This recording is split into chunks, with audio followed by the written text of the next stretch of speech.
ব্যাপক কেলেঙ্কারিকে হার মানিয়ে দিয়েছে পশ্চিমবাংলা, কোনো সন্দেহ নেই ব্যাপারে। এবং প্রতিটি নিয়োগের ক্ষেত্রে দুর্নীতি, প্রাইমারি, সেকেন্ডারি, কলেজ, প্রতিটি ক্ষেত্রে। এতে এসএসসি প্রাইমারি, সেটা নিয়েও ইতিমধ্যে মামলা রয়েছে কোর্টে। সেক্ষেত্রে সরকার কি বলবে, কি করবে, সরকারের বক্তব্য কি, এটা কেউ জানে না। খুব দুর্ভাগ্যজনক। আমি শুধু বলছি যে পরীক্ষা তো হলো, পরীক্ষার নামে তো টাকা নেওয়া হলো, যোগ্যদের বঞ্চিত করা হলো। যাদের কাছ থেকে টাকা নিয়েছিল তৃণমূল, যারা টেন্টেড বলে ধরা পড়লো, তাদের টাকা ফেরতের ব্যবস্থা কি হবে?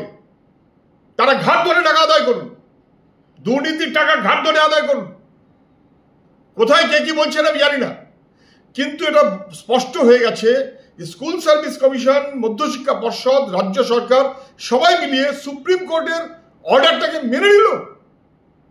রিভিউ পিটিশনে গেল না, রিভিউ পিটিশনে গেল না।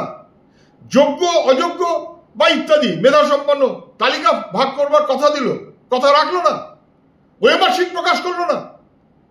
একেবারে দুর্নীতি এমন ভাবে নিয়ে গেছে যে এখন যারা স্বচ্ছ, মেধাসম্পন্ন, যাদের কোনো দোষ নেই, তাদের চাকরি প্রশ্নের মুখে চলে গেল। এবং কার্যত রাজ্য সরকার সেটা মেনে নিল। আবার নাকি তাদের পরীক্ষা দিতে হবে। কেন এটা হবে?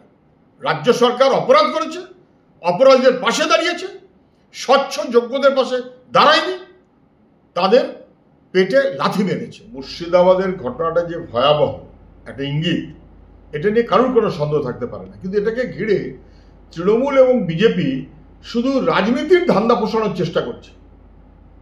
মানুষ তার সুবিধা অসুবিধে এবং একটা বিভাজনের রাজনীতি, মেরুকরণের রাজনীতি, তাতে যে সর্বনাশ করা হচ্ছে, যেটা এমনকি ওখানকার তৃণমূল বিজেপির নেতারা বুঝতে পারছেন, কখনো কখনো বলে ফেলছেন।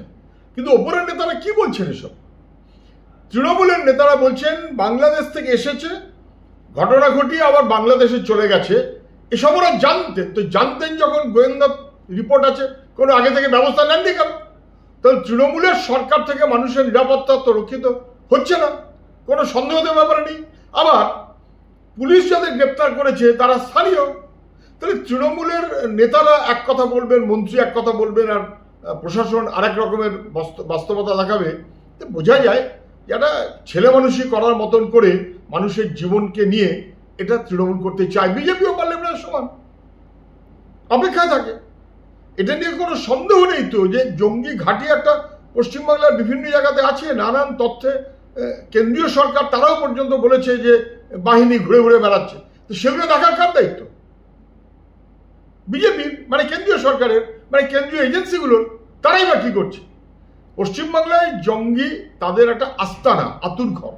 তৃণমূলের সাহায্যার্থে এমনভাবে হচ্ছে যে বিজেপি তাকে সুযোগ হিসেবে ব্যবহার করতে পারছে। তৃণমূল বিজেপি দুজনের ইয়েতে লাভ, মানুষের সর্বনাশ।